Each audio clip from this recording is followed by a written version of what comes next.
I'm here to show you why I think low poly 3D modeling is really easy by making random things. Today I'm continuing my desktop setup with a keyboard. Someone in the comments joked I should do a 2000 style keyboard to go against my modern styled monitors, but I figured why not make it even more extreme, so I went with an 80s IBM style keyboard. I've been dreading making a keyboard because I could not think of a conceivable way to do it quickly. Best I could come up with was using array modifiers to quickly copy the keys.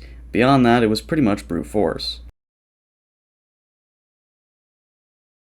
And it takes me a while to get exactly what I want out of these keys, but I'm using a reference off of my other screen that you can't see of a Model 1 IBM keyboard. I don't want to make it exactly the same, but the keyboard layout is pretty similar. I'm messing around with this inner key because I noticed that multiple different computer keyboards have that little thing on the inner key.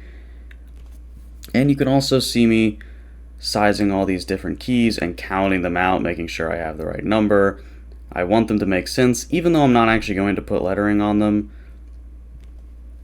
Here I'm working on the spacebar. I get rid of a bunch of keys and stretch that over there.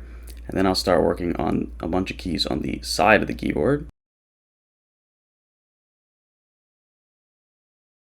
I move a few things around and I start working on the other side of the keyboard where we have arrow keys and those kind of things. Now that I have all the keys set, I start working on actually putting them on a keyboard, except I forget the function keys, so I gotta go do that real quick. I noticed that the IBM keyboards have like 24 function keys, which is pretty insane.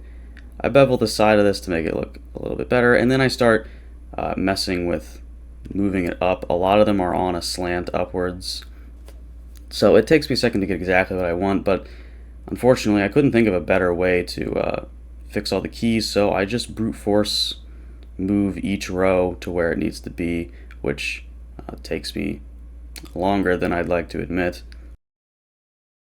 But nonetheless, I eventually get everything where I want it, and then I start doing my colors, which we're going to go with the classic beige, obviously, but I want to make some of the keys different colors, a darker beige, basically all the keys that aren't letters or numbers, so all the function keys, tab, caps lock, enter, shift, arrow keys, stuff like that.